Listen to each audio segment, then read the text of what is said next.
Eh, nawala ako. Sabihin natin, ulitin ko ulit sabihin natin, bagsak sa unang instance, tapos sa second instance, bagsak din.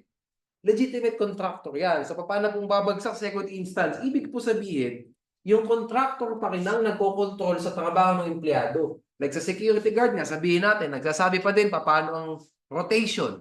Di ba kasi kung makapansin niyo po, ang security guard, hindi naman sila lagi forever doon sa isang site eh. Sabihin natin, 10 yung franchises ng car company. Umiikot sila. Di ba? Si Juan, sa car franchise number 1 muna tayo, after 6 months, sa kabila naman, may rotation. Kapag ang nagko-control pa rin po ng rotation, yung contractor, ang nag-asabi pa paano ang shifting, 12 hours, 12 hours, sino ba ang tao ngayon? Yung contractor pa din. Legitimate yung contractor. Empleyado po yung security guard nung contractor, hindi nung car company. Pero sabihin natin, yung rotation, yung, wait lang, punti ilaw, wait lang.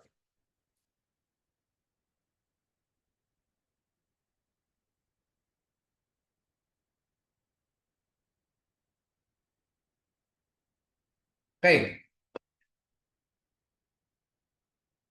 Pero sabihin natin, ang nagko-control po nung ang nagko-control nung tawag dito, ang nagko-control nung shifting, ang nagko-control nung paano gawin yung trabaho nila, yung principal, yung car company. Yung car company pa rin po ang employer in this case, no? Labor only contractor pa rin.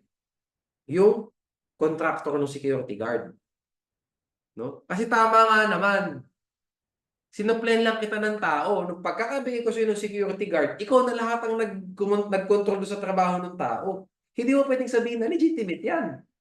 Kahit na marami pang pera yung contractor. Gawa natin ng example. Alam niyo kung bakit? Sabihin natin, maraming pera yung car company. Billion. Ano gagawin ng car company? Okay, set up tayo ng Set up tayo ng yung mga incorporators. Gawin na lang natin ng facts sabi nung stockholders nung directors ng car company, gawa tayo ng another corporation. 'Di ba separate and juridical personality yan, 'di ba? Gawa tayo. Sabi niya ganyan. Yung corporation na gagawin natin, contractor ng security guard. Okay, manning agency, security guard. Yan. Lagyan natin ng pera. 100 milyon. Lagyan natin doon sa contractor na yan.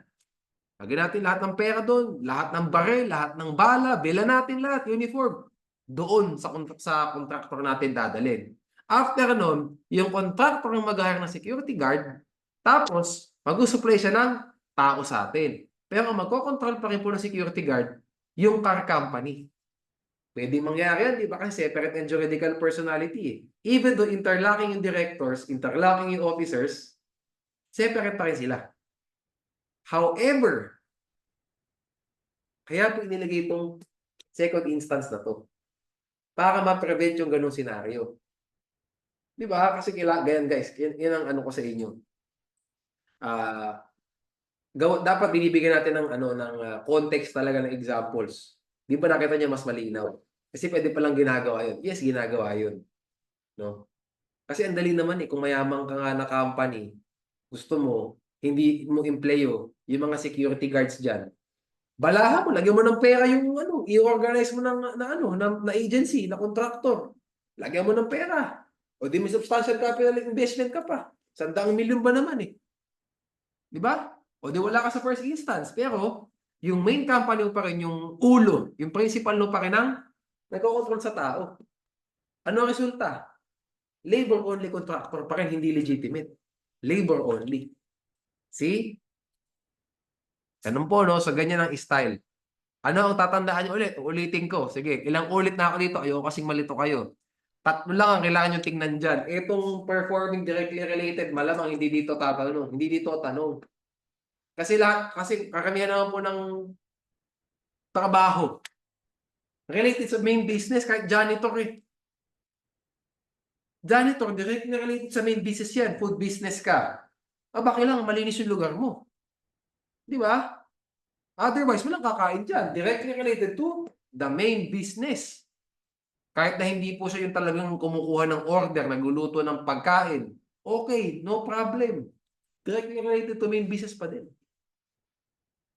I hope you get the point. No? So pag bumagsak sa substantial capital or substantial investment, labor-only contractor na. Kung pumasa man dyan, pero dito bumagsak, labor-only contractor. Pero pag pasado sa lahat, legitimate contracting. May substantial capital, may substantial investment, tapos kinokontrol po siya ng agency contractor pa rin. Hindi kinokontrol yung empleyado ng principal. Eh di legitimate yung contractor. Legitimate. Di ba? Sana pa kahit tayo. Sige. Bura-bura, no? Bura tayo ulit. Okay, dito po pala sa ano, sa labor only contracting, meron pong isang Chair's case, no? Yung kaso ni Richsons, yes, Ortiz versus Forever Richsons. 2021 case ni Justice Lopez, Mario Lopez. So, watch out na lang din, baka matanong.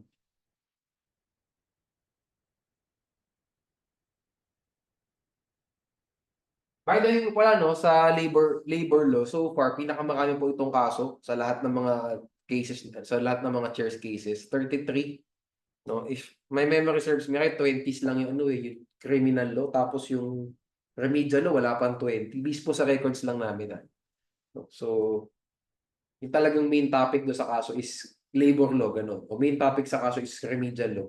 Karamihan po, labor law. No? So, nilagay po natin dito lahat sa pre-week. No? Sana may lumabas na galing sa Chair's cases. Okay. Ito isa, baka, no? Labor only kasi every year talaga tinatanong to.